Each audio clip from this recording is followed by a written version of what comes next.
いや皆さん暑い中ご参加いただきありがとうございます。本当にこの万博で今までで一番暑い日おそらくで、そして今日おいでいただきましたのはですね、私が最も尊敬する同年代の一人であり、批評家であり、批評誌プラネッツ、そしてもののめの編集長を務めていらっしゃる宇野常弘さんです。よろしくお願いします。はい、よろしくお願いします。宇野です。宇野さんはね、本当に前回来ていただいた時に万博で一番寒くて雨が降ってた過酷な日なので、初日でしたよね、はい、暴風で地下鉄出たところでもう本当に大行列の中に自分が並んでるのが入場待ちの列なのか帰りの列なのか分からない状態でずぶ濡れになりながら、なんか俺このまま死ぬのかななんで俺こんなに辛い思いしてるんだろうみたいな、もう本当にお日様の光が恋しいと思ったことはあの時ほどないですね、はい、でも今はね早く曇れよと思ってそうなんですよ。本当にね、この一番この暑さと寒さの両極の日にお越しいただいて、ちょっともう程よい日にね来ていただきたいところだったんですけど、まあでもこんななんていうのか経験をご一緒できることもそういう星のもとに生まれた男だと思ってね、諦めてますよありがとうございます。で今日はですね、この静けさの森ダイアログということで、宇野さんと一緒にですね、この万博開催するまでも宇野さんの作っていただいた場でですね、お招きいただきながら万博についても少しお話をしたりで、あるいは宇野さんの、書かれている著書からも私自身も影響を受けたりしながらですね、やはりこの庭の話というもう最近の著書もそうですし、あとそういうインターネットも含めてですね、やっぱり宇野さんとのこの対話の中で、この万博の話を今日いろいろできればなと思ってますので、よろしくお願いします。はい、よろしくお願いします。はい、でそんな中早速なんですけれども、非常に過酷なこの2日の体験なんですけれども、宇野さん実際この万博に来てみてどうですか？印象としてどんなものが残ってるのかとか。はい、ですね、万博ってね、こう皆さんなんかこう一言で言うけれど、実は結構俺なんか5つぐらいのレイヤーに分かってるんだと思うんですよ。まずね、なんかほら万博って実はそんなに長い歴史があるもんじゃないんですよね。最初パリでね、こう開かれてたわけなんだけど、何かこうなんか近代国家が発展していく中で、万博っていうものをやっていこうという流れが、人類の歴史の中で生まれていくと。でそれが21世紀に入った今、なかなかね万博ってまだ必要なのかなって視点ってやっぱ実はあるんですよ。じゃあオリンピックもそうですよね。オリンピックも、スポーツ好きの貴族みたいな者たちが始めたんだけど、どんどん国際的に大事なイベントになっていって、中にはそれを悪い意味で政治利用したやつとかいるわけですよ。ヒトラーですよね、はっきり言ってしまえばね。そんな流れもやりながら、もう1980年代ぐらいには規模が大きくなりすぎて、どこの年でやっても赤字、もうオリンピック呼んで新しい建築全部建てちゃうと、もう税金爆上がりしちゃうみたいなことになってたんですよ。それでなんとかテレビの放映権料でペイしようとかね、その結果ルールとかいろいろ変わっちゃったスポーツもいっぱいあるんですけど、でどうせ建てなきゃいけないものをオリンピックを口実に建てようとかね、実はこれを一番うまくやったのってちょっと前なんだけど、最初の東京オリンピックだったりするんですけど、そんなことでオリンピックも形を変えながらね、その存在意義を問う、これ本当に必要っていう問いかけに答えながらやってきたんですよ。だから今回の万博もまさにそうなんですよ。だから実際に賛否両論あったわけでしょ。で僕も正直透明性の部分だったりとかね、本当にこのタイミングでこの大阪の埋め立て地の開発のためにこのイベントがベストだったかという疑問なんですよ。でもね、これが万博なんですよ。だからオリンピックだったり万博っていうものは基本的に、じゃあ僕たちの街をこれからどうしていったらいいのかとかね、僕たちの国をこれからどうしていったらいいのか、そういうことを問いかけるためのものってあるっていうことをまず皆さんにね、前提として共有しておきたいなと思うんです。でその上で実際にね、この万博っていうのはそうだ、企画としてはどうなんだろうとか、企画の進め方としてはどうなんだろうっていう批判をもう縦横無尽に浴びながらね、満身創痍になりながら開幕した。で実際に僕もじゃあ2回来てみて思ったの、これをねやっぱりコンテンツレベルだ、各クリエイターの作ったパビリオンが一生懸命そのマイナスの評価を跳ね返してここまで来てるっていうのが僕の理解なんですよ。なるほど。やはりね、はい、じゃあのリングが350億円でね、うん、とてもじゃないけど半年経った後維持できない、もうやっぱりもう部分的に残せるかもしれないけど壊すしかないみたいなこと言うと、一納税者としてはってやっぱり思うんだけど、やっぱあれに登って、皆さん登った人どれぐらいいます？あれね、やはり今まで見たことなかった視点から大阪の街見れたと思いませんか？ああいった広い空の下から大阪の街をもう一回眺めるっていう体験ってやっぱ得難いものがありますよね。だから僕ね、やっぱ価値があったと思うんですよ。だからそういったなんかせめぎ合いの中でね、貴重な体験にあなたたちいくらまで出せますかっていうことをなんかもう政治家の皆さんに任せるじゃなくて、市民一人一人が、国民一人一人がこの価値にこれだけお金払うかどうかっていうのはやっぱジャッジする、自分の問題に引き受ける、そのための万博だと思ってほしいんですよね。で今回のね、リングも登って、で隣にいる宮田さんがね大きく関わって静草の森、行ってきたんですけど、僕はねやっぱ大事なのはねこの森なんだと思うんですよ。なるほど。でそれはねリングから見た時に皆さんやはりこの中央にあるこの森がやっぱちょっとなんかいい意味で違和感がありませんでした。何かいろんなパビリオンの屋根が見える中にやっぱりここだけ、この背中にあるね、僕の後ろにあるこの森だけちょっとなんか異常な空間見えますし、逆に皆さんもう森見たい人どれぐらいいます？大体見てますよね。ここだけなんかちょっとおかしくないですか？いや、のっけから全開ですね。のっけから全開でもね、これが僕ね、でも実はね、今回のやっぱパビリオンの僕肝なんだと思うんですよ。つまりここね、皆さんもう言っちゃっていいですよね。はい、残るんですよ。それも最初から残るわけじゃなくて、ここにいる宮田さんとかいろんな人が尽力して、いやこれ森作ってね、このね持続可能性とか地球環境とかをテーマにしているイベントやって、森を更地にして壊すとかマジありえないだろみたいなことを一生懸命いろんなところと戦って残ることになったんですよ。だからね、僕そのことに意味があると思うんです。つまり僕たちっていうのはこれからのね、日本人はこれからの大阪の人たちっていうのは単にじゃあ余ってる土地を開発してね、家賃がたくさん取れる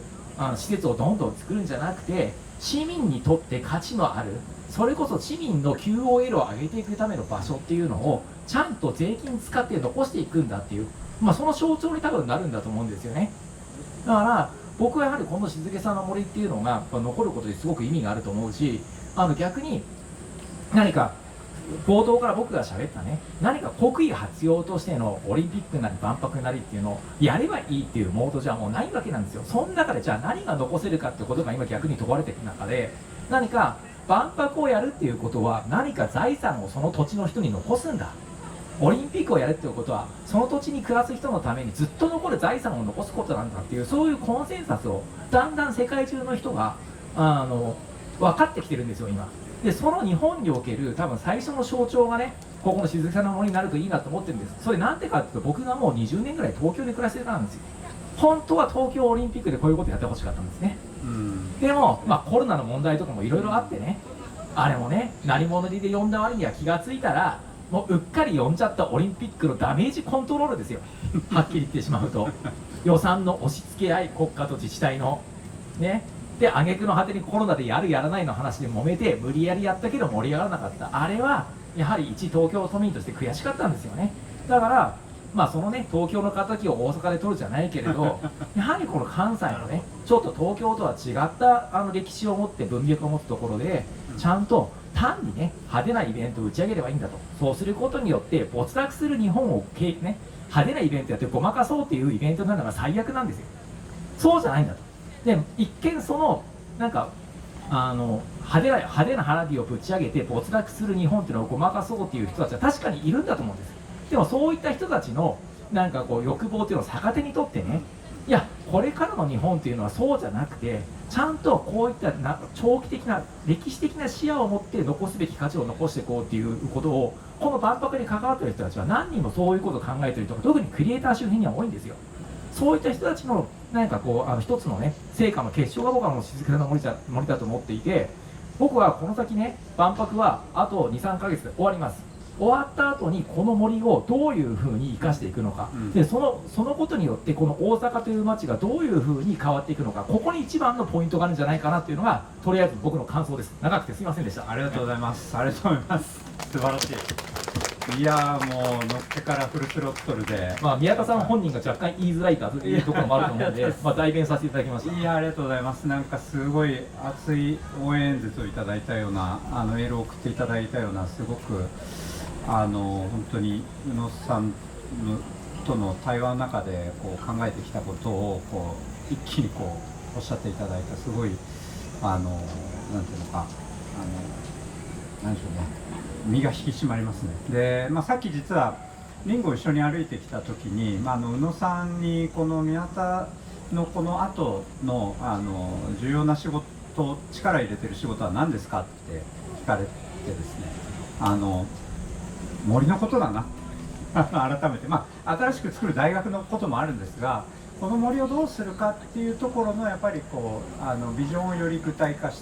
ながら、また新しくこうなんでしょうね、この後の構想を立ち上げていくっていうことも本当に重要なことだなって今話を伺いながら感じましたね。なので本当に今の話の中でですね、やっぱり東京オリンピックでできなかったことを、でもなんていうのか、日本国際博覧会のこれ大阪だけじゃなくて日本全体のこの祭典でもあり、でさらに言えばやっぱり今回の万博自体も開ける前まではマスメディアを中心に非常にこう叩かれまくってたんですけど、皆さんのこの体験と身体性によってまたこの新しい評価が立ち上がってきてるわけですよね。だからこのボトムアップの中、いわゆる国威発揚型の誰かのあるいは誰かの権力者とか何かのこの利権によってぐるぐる翻弄されるんではなくて、もちろんそういう部分は大きなイベントなんで否めないんですが、このボトムアップでこの立ち上げるこの意思によって何かを紡いでいくっていうことが本当に改めて大事だなと思いますし、まさにこう森っていうのもゲリラ的に立ち上がったクリエイターの当初の万博は全部さら地だったんですよね、構想としては。でもこの森っていうものがクリエイターのこの何人かの志によってゲリラ的に立ち上がって一つのレガシーになることが決まったっていうところに、やっぱり一つの可能性がある感じですよね。でその時にちょっと宇野さんに改めて問いたいのは、静けさの森自体やっぱりこの外側の森であるリングっていうのは、祝祭の場であり、万博来た人のほとんどがこう訪れる。で静けさの森自体は、パビリオンベターコービングとももちろんこう溶け合うようにあるんですけども、やっぱりその派手なものをあえて置かなかったので非常に内省的な場所であり、万博の中における余白とか未来のこのビジョンっていうのを考えるような場所であって、宇野さんのこの著書であるやはりこの、あれは著書の中でもたびたび出てくる概念である庭っていうところにも私自身勝手に通じる部分あるのかなって思っているんですけれども、この庭という観点からちょっと森を今後どうするのがいいのかとか、自分ならこんなことを考えるとかっていうのがあればぜひ。はい、ありがとうございます。僕がね半年くらい前に庭の話っていう本を、出させていただいて、おかげさまでね結構話題になってる、本売れてますよね。なんですけれど、はい、この庭の話って情報社会論なんですよ。なんかこうプラットフォーム資本主義みたいなね、今の SNS 中心のなんかこの社会っていうものが世界的に生まれてると。でなんか人間の側がそことあんまりうまく付き合えてないところが正直あると。でそういったものをどうしたらいいんだろうということを、なんかどちらかというとなんかこうモニターの外側のね、実際のこの都市の暮らしの中から考えた本なんです。ケアだったりものづくりだったり本屋だったり、そういった側面から考えた、なんか情報社会の問題をどちらかというと実空間のね、この僕たちがリアルに生きているこの空間の力で解決するっていうことについて、考えた本なんですよね。でその中でやはりこう僕が思ったのは、何かこう都市にとって一番必要なのってね、なんか人間がね、なんかどこの会社の人とかどこの家族の人とかどこの共同体の人とかと関係なく好きになれる場所みたいなとこなんだと思うんですよ。例えば SNS の中だと絶対に自分のステータスとかね、自分のなんかこう頭の良さだったりとか学歴だったりとか、何か所属しているコミュニティ、こんなグループで認められてるとか、そういったことでみんなマウント取り合うじゃないですか。でも本当にとって人間ってやっぱりそうやって何者かになりたいとか何者かに認められたいっていう気持ちすごく強いんだけど、同じぐらいね、自分が何者かであるのを問われないで認められるっていう場所って気持ちがいいんだと思うんですよね。だからみんなわざわざカフェで仕事とかしたりするんだと思うんですよ、オフィスとかじゃなくて。しそういった場所っていうのが今 SNS の力が強すぎるから、都市にもっともっとあった方がいいと思うんです。で昔はね、多分買い物するっていうのがそういう場所だったんだと思うんですよ、どこの誰だろうと何かこうお金持ってれば好きなものを買えるとか。でも昔ほど今買い物って楽しくないんだと思うんですよね。 EC ですぐ買えちゃうしね。昔は本当日本人貧しかったのに、もうなんか生活に役に立たないものを買えるってこと自体がすごく楽しかったじゃないですか。もうギリギリそれ分かる年なんですよ。でも今やっぱり買い物って昔ほど力が持ってない今、もうちょっと違うね、何か公共の場所、例えば図書館だったりこういった公園だったりとか、そういったなんか場所っていうものが都市にはもっと必要なんじゃないかっていう議論を僕展開してるんです。その中でまさにこのね、なんかこう都市の中の自然みたいなものって僕はすごく注目してるそうですね、ありがとうございます。そういう意味では私自身もこの、藤本壮介さんと静けさんの森を作り、佐奈瀬島和代さんと西田理恵さんとこのベタコビンパビリオンを作って、で、彼らがずっとこのこだわりを持ってですね、この身体性の中で立ち上げるこの淡いというのがですね、人と世界の間のこの緩やかな余白みたいなものを、すごく概念として理解してたし、金沢行ったり21世紀美術館とかですね、彼らの建築も訪れたりしながら感じてたんですけど、やっぱりこの万博で改めて立ち上がってくると、この価値ですね、今宇野さんがおっしゃってたようなこの都市の中にこう飲み込まれていって未来を結構失ってる部分があるんですよね。今の都市ってもう本当機能性の権化のような作りになっていてですね、昔はあった余白はどんどん消えていって、特に東京の再開発なんてもうお金払わないと座れなくなってきてるわけですね。渋谷もそうですし、でさらにはやっぱりこの高い地下のところに住むためにもう自分の時間をどんどん奪われていくわけですね、ほとんどの人たちは。でそうするとその働くそこにいるためにこの未来を考えるそういう心の余白もなくなり、過去を顧みることもなくなり、いわゆるこの現在というところをバシャバシャ歩くようなそういうような状況になってしまうと。で彼らの考えるこの身体性のあるこの淡いを大事にした建築っていうのはまさにそういった宇野さんの考えるこの庭に非常に共鳴する部分があって、まさにこの未来っていうものを考えたり、あるいは過去を顧みながらこの自分たちのこの時間を取り戻していく。であるいはまさにこの承認欲求ゲームの中でのポジション取りとかっていうことではなくですね、沈黙の中に気配を立ち上げていくっていうことも含めたそういう場だったりしてですね、それがすごく私自身大きな学びだったですね。宮田さんプロデューサーの立場だからね、若干奥歯の奥に物が挟まってるような言い方されてると思うんですけど、なのでそれを半分僕が代弁しながらね、あくまで僕の意見として聞いていただきたいんですけど、つまりね、皆さんね、予約大変だったでしょね。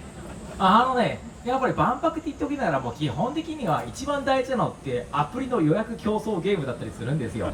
それは仕方ないですよね、こんだけね人が来ちゃうとね。あと逆にこんだけ人来ないと万博も成立しないしね。でもね、そのど真ん中にね、もう別に切符が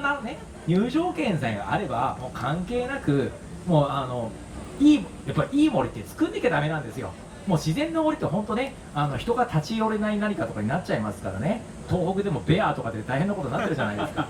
でも本当に人にとって優しい森ってまさに人間と自然の調和で作っていくものなんですよ。そういったものを作って誰もが立ち寄れて、そこに分かりやすく、まさに言葉ではなくて感じるものとしてやはり僕たちの作りたい未来のひな形がある。これがポイントなんですよね。でもしね、僕4月に1回来たんですよ、暴風の開幕日に。本当寒い日でした。もうね、全然育ってなくて、ほぼ荒れ地みたいな感じなんですよね。でもそれがね、この夏に来てね、あ、これガチ盛りじゃんみたいな感じに茂ってるわけですよ。これ多分もうちょっと伸びますよね。そうですね。でもし皆さん想像してほしいです。いろいろね、なんか樹木の管理って難しいからそう簡単にはいかないと思うんだけど、ここがもっとねうっそうと茂って木陰になってたら、多分この夏のね万博で一番いい場所になるんですよ。多分みんなパビリオンに汗だくになって疲れる時にここに集まってくるんですよ。でもここにこれから都市に必要な場所が象徴されてると思いませんか？だから何かやっぱ今の都市空間っていうのはやっぱどうしても何か社会的にその人が何者でその人がお金を払って居場所を獲得するっていうことでしか住むことも休むことも難しくなってるんですよ。でもそんな時代だからこそその人が何者かを問われないような場所っていうのがなんか物理的にも社会的にも絶対必要なんです。でそのビジョンっていうのをこの森ってのは体験しているんです。だからこそそこには単に森があるだけじゃなくてアートが置かれていてね、何かこの限られた森の空間の中からそこにアート作品が置かれていることによってやっぱ世界につながっていくことができる。やっぱ歴史的にもずっと古いものに遡ったりとか海の向こうの方に想像力が飛んでいけるんですよね。そういった場所が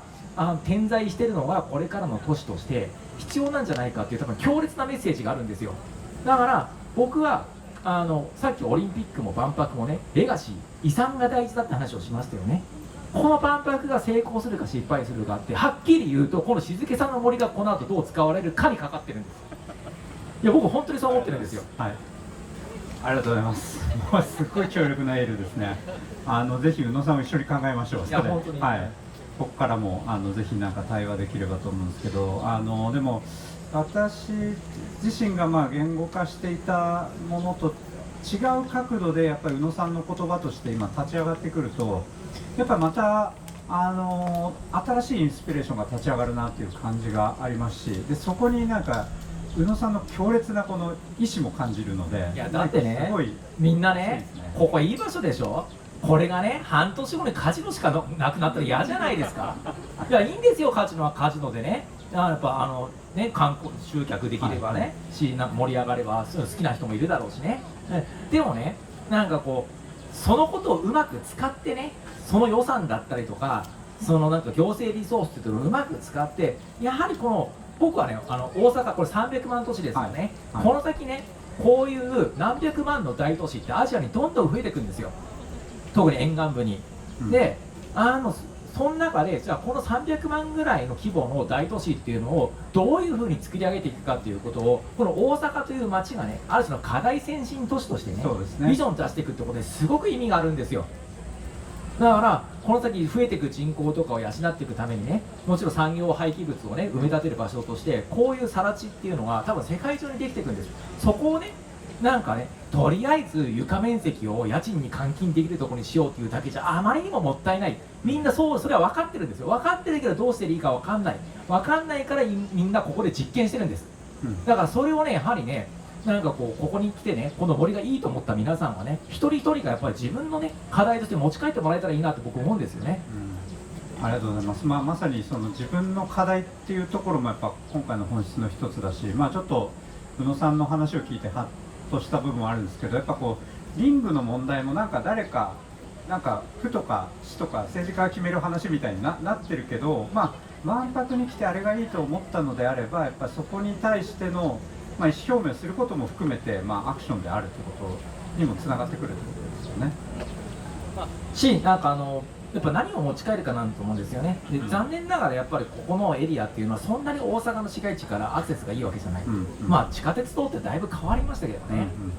でもこっから持ち帰って大事なのはこの万博っていう非日常のことで終わるんじゃなくてその後の日常の暮らしに何を持ち帰るかなんですよね。だから万博の静けさの森超良かった。だけどうちの近所の公園ってねもういかにもジャングルジムがあって砂場があってのザ児童公園じゃなくてちょっと敷地広いんだから森とかもっと頑張ってもらう面白いんじゃないかとかね、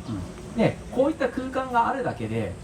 全然違うなっていう風に自分たちの暮らしてる街も思えるとかそういったことをね持ち帰ることが僕大事なんだと思うんですよ。確かにそうですね。そのためにやっぱり問題提起の場所なんですよね。だからこんななんかある種の異常事態が発生してるんですよ。だってみんなこんな森あるって聞いてたけどこんな広いと思わなかったでしょでもねこの規模でやることにやっぱりメッセージがあるんですよ。そこをねなんか持ち帰ってもらえたら嬉しいなと思いますね。そうですね。今まではこのある種こういうテーマパークとかこういうお祭りごとの時っていうのは最初に建物を建ててで最後に間に合わせでちょっとこう木をこうオーナメントとして入れるんですよね。で大抵やっぱりこう本当に細々としててなんかこうすごく人工的な感じがするんですけど、この万博においてはいろいろな風景とかが出ながらも最初に森を作って森を一番最初に作りでこの2年かけて森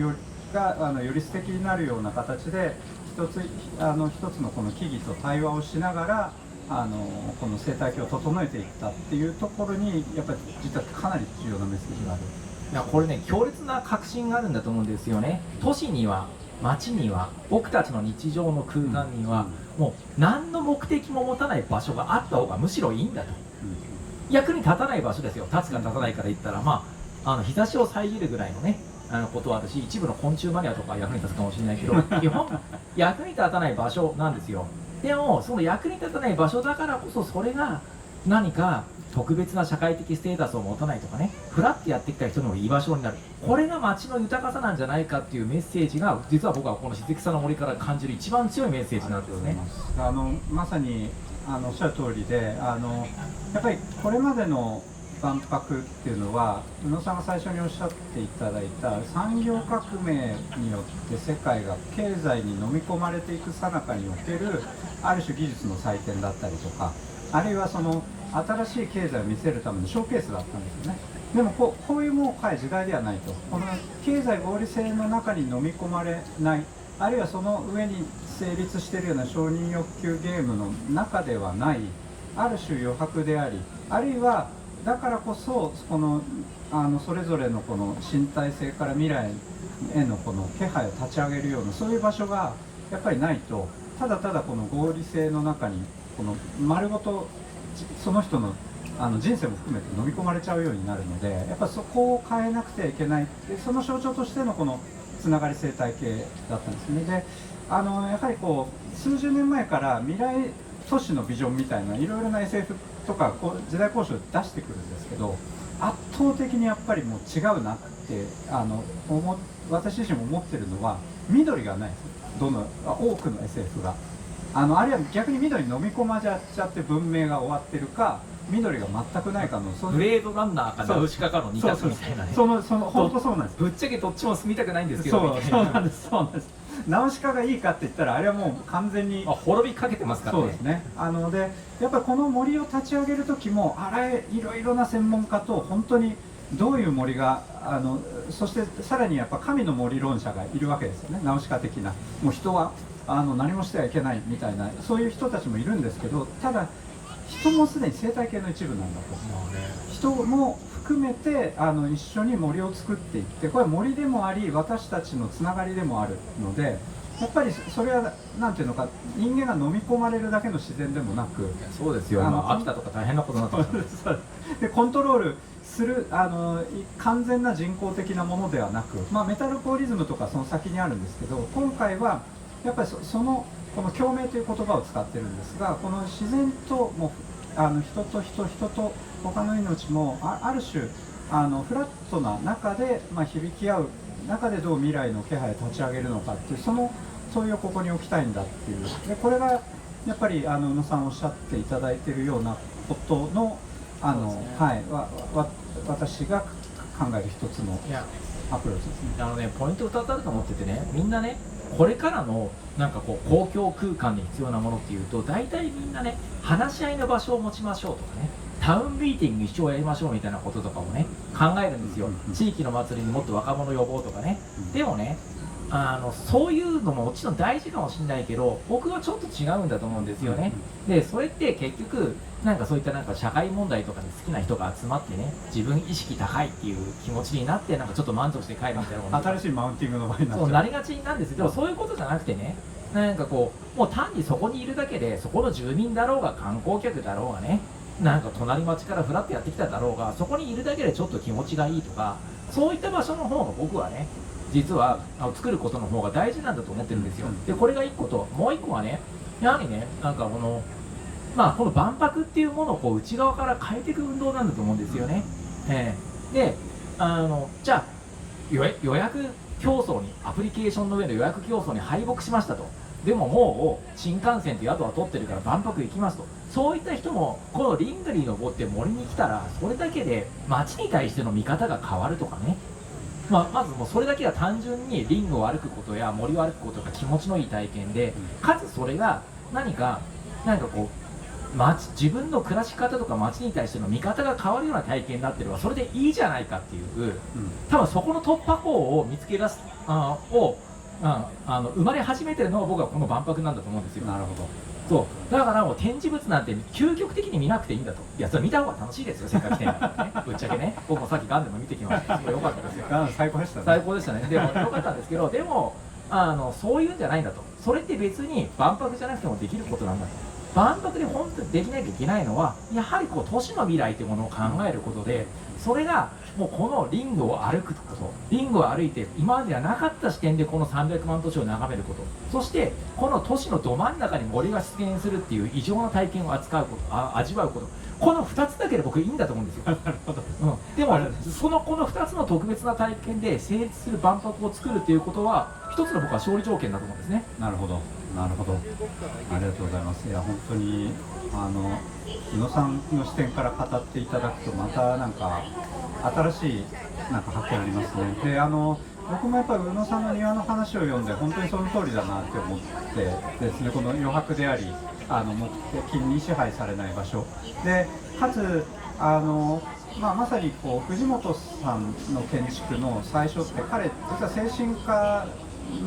のお父さんなんですよね。で最初にすごくこう情緒障害児の家っていうのを作っててですね、すごく繊細な子どもたちが単にこう押し込めるんじゃなくて一人一人に寄り添いながらその人らしく入れられるような場所っていうのをすごく丁寧に作ってるんですよね。で今となってればこうすごい圧倒的なこう建築にすごくこう象徴されるんですが、実際はすごく繊細に一人一人のこの心のありように寄り添うって建築だったり、であるいは佐奈、瀬島さん、西澤さんっていうのは、金沢もそうだし、すごくこう柔らかい場所っていうのか、すごくこう宇野さんおっしゃってた都市のマッチョな経済合理性の中にドーンって威圧するようなものを一番嫌う建築家でもあってですね、そういうこう圧倒的な威圧するものではなくて、その一人一人訪れた人たちのこの心のありを淡いに寄り添うような場所っていうものをずっと模索されてて、結果今回屋根も壁もないというですね、もう全ての風も雨さえも受け入れるっていうような概念を象徴するようなものになったんですが、やっぱり私自身もそれはすごく大事だって思ってたんですけど、この数ヶ月ですね、ここに通いで宇野さんのこの庭の話だったり、彼らが追求してきたまさにこの優しいというのか柔らかい場所、あるいは遅いインターネットに代表されるようなこの合理性の中に飲み込まれないような場所っていうものの大事さを今まさに実感してる感じですね。だからね、ゲームにね勝った人とか勝てる能力がある人は勝手にそこで楽しめばいいんだと思うんですよ。ね、それはそれで結構ね、文化を例えばそこから生まれたりとかすることもあるんだと思うんですよ。でもこう公共空間とかね、万博みたいな、今度国際的なイベントとか、そういったものは考えなきゃいけないと、やっぱそうじゃないんだと思うんですよね。たとえゲームに勝てなくても、そこにやってくるだけですごくいい体験ができますとかね、気持ちが安らぐとか、そういったことが実は僕はこの先の何か公共空間の役割だし、都市の役割なんだと思うんですよ。だからこの万博がね、何か実質的に実際に万博攻略サイトとか出てますよね。万博攻略前にまさにこう楽しめる。そこで多分開幕してゴールデンウィークぐらいにはもう予約に負けても大丈夫な万博の楽しみ方っていうのいっぱい出ませんでした？あれまさにリングと森を楽しめって書いてあるんですよ。なるほど。でもあれ結構僕正解だと思う。なるほど、なるほど、素晴らしいですね。いや、それはもちろんいろんなパビリオン面白いのねたくさんあるんだけれど、ただ本当にこの場所じゃなきゃできないのってこの2つなんですよ。まさに移設不可能なのがこの2つなんですよ。だからそれって単に予約アプリが面倒くさくてやめた人とかめちゃめちゃ運が悪い人が負け惜しみ的に始めたことかもしれないけどでも実はこれってこの万博のなんか本質をついてる。つまりもう本当に国策としてね誘致されて、実際に行政サイドとなんかこう協会とでクリエイターサイドって、いろんな多分そことかもあったんだと思うんですよ、ぶっちゃけ表に出てないだけでね。でその中でやっぱり最後の最後のクリエイターサイドというか場を作ってる人たちがもう一つの万博を実質的に作っちゃってるんですよね、でそれがやっぱりこのリングと森なんですよ言ってしまえば、はい、だからなんかこのだから予約競争に敗れた皆さんがね万博の本当の楽しみ方を見つけることによってハックしていけばいいと思うんですよ。でもそのことは絶対にこの大阪という街とかね、大阪という街に限らずにこれからの都市というものを考える上で多分有益な視点を残すことになると僕は思います。なるほど、ありがとうございます。でも今宇野さんおっしゃっていただいたようにですね、攻略法サイトっていうのがすごいやっぱり一番バーって出てますよね。あるいはそういうとことか、はい、でそれも結構見て面白いのが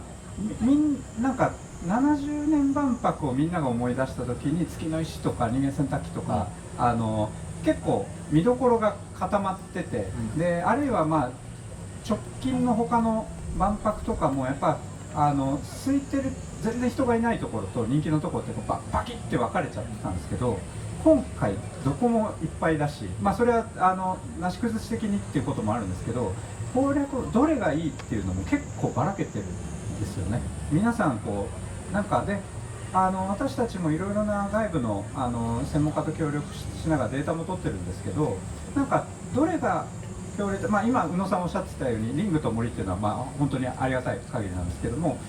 コンテンツでいうとどれが決定的にいいとかっていうことじゃなくて、いろいろな未来がここで見れてよかったっていうそういう体験にもなったりしてて、でまさにそのリングと森に囲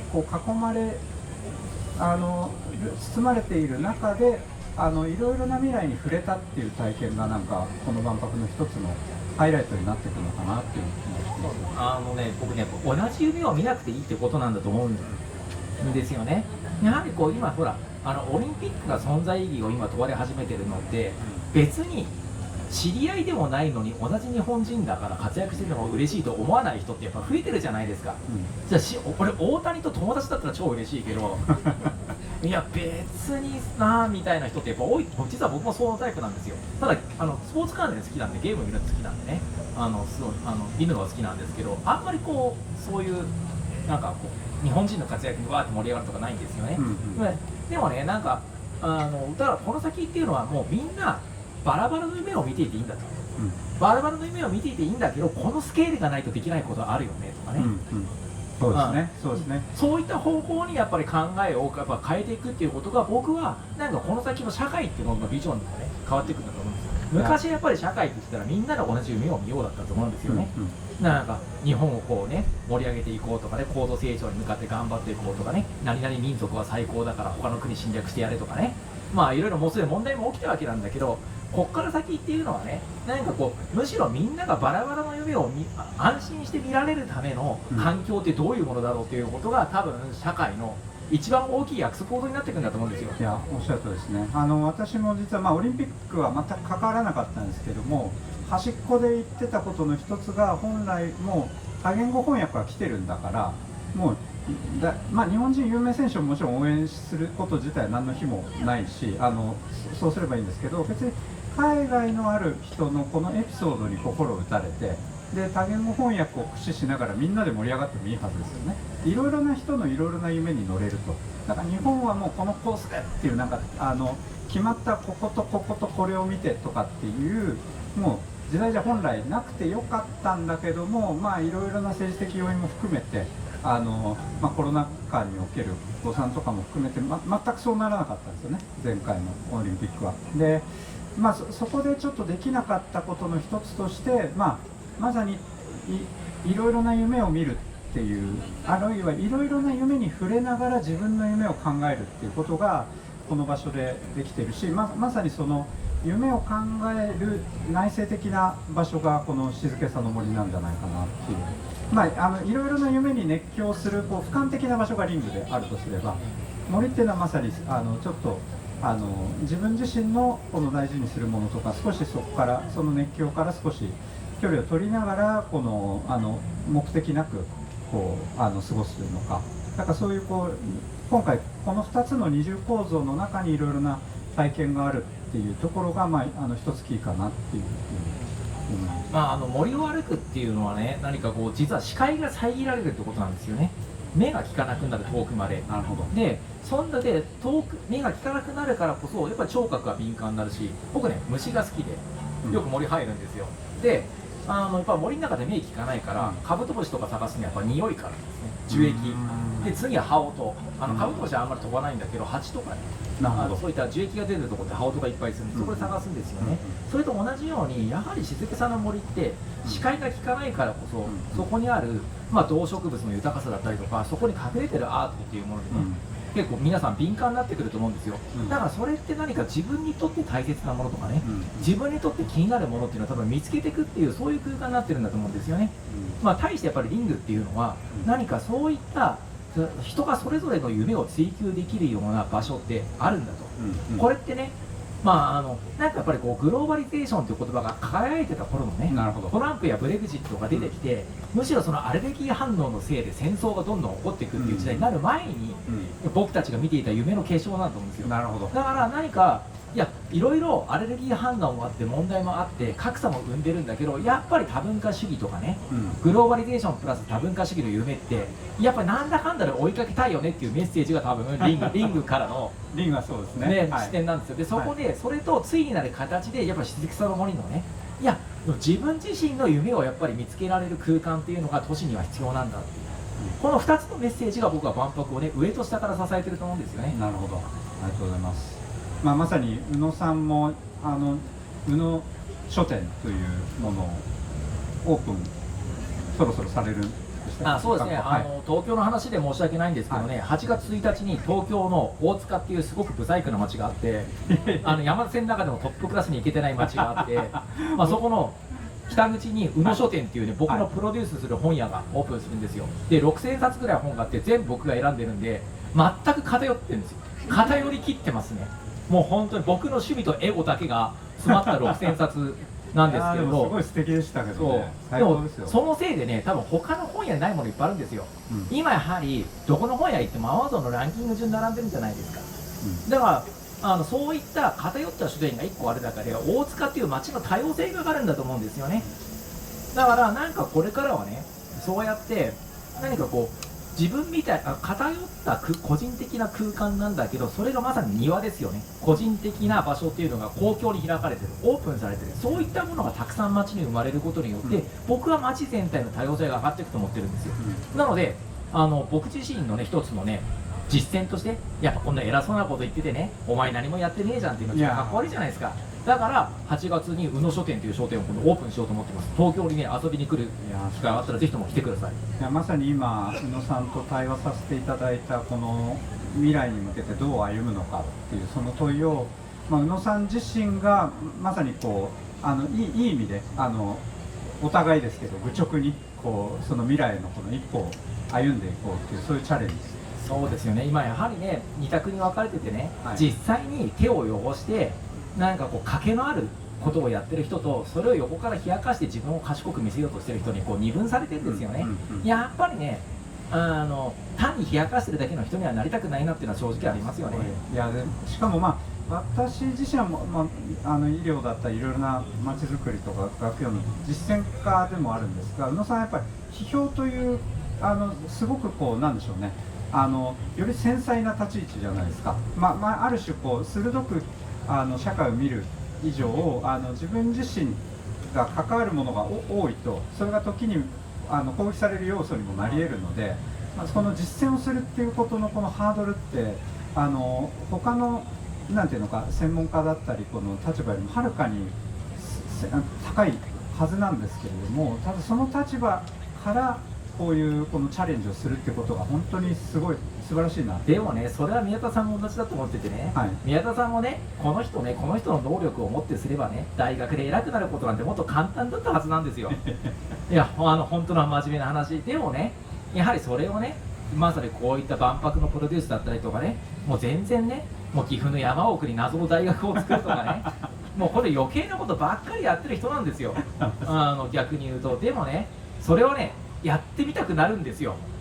やっぱり手触りみたいなものをね求めてね。でもね、もうそういうことでしかやっぱり世の中っていうのは僕は前に進まないのかなと思っていたりするんですよね。いや、そうですね。やっぱりなんかお互い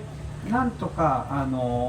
前に進めたいっていうなんか志があって、なんかやっぱり賭けのあることをやらないとダメなんだなっていうことをやっぱ思うんですよね。やっぱ確実に勝てるゲームとかね、確実に回収できるゲームみたいなことやったらビットコイン買っとけみたいな話なんですよでもそういうことじゃないでしょって話なんですよね。そうですね。いやー、もう本当にもうそろそろ時間も来ているんですけれども、改めて最後にこの本当にお互いが世の中を一歩前に進めたいと志で、宇野書店ぜひ皆さんね8月からオープンなんで行かれてください。でそしてこの静けさの森のこれからの未来像をぜひ宇野さんも一緒にですね、本当ねかかっていただければ本当に心強いです。だからもうここのね、やっぱりこう今万博で盛り上がってるこの会場がこの先大阪という街にとってね、はい、どういうふうに機能していくのか、これはもう単に大阪の問題だけじゃなくて日本の問題だけじゃなくて、多分ね世界中の都市生活者の問題に多分関わってくるような、そうですね、そんなモデルケースになり得るんですよ、このタイミングの大阪っていうのは。だからそういった意味でね、この静けさの森をねもっとなんかうまく面白く使っていこう方ってやっぱ一緒に考えていきたいですね。そうですね、宇野さんと一緒に考えたいですし、今日会場に来てくださった方々もぜひその当事者として皆さんでこれ考えていけると本当に素晴らしいものこれをなし崩し的に広げてね、こんなにもう来ちゃったんだからもう絶対潰せないでしょってところまで持ってきてるわけですよだからこっから先なんですよ、またね、大事なのが、ね、そうですね。そして今日この38度になろうかという38度ね、暑い中をこの皆さんと体験をご一緒したちょっとある意味命がけの体験を共有した仲間ですよ僕らぜひね、その仲間として一人の死亡者も出さず乗り切りましたありがとうございます。最後なんか宇野さん締めの言葉、もうでも締めのような言葉になってます。そうなんですけどね、ただね、本当になんか来て持ち帰れる万博だと思ってるんですよ、逆に。いろんな偶然が重なった結果、でそういった体験をなんか大事にしてもらえたらいいなというふうに思います。今日はありがとうございました。ありがとうございました。皆さんありがとうございます。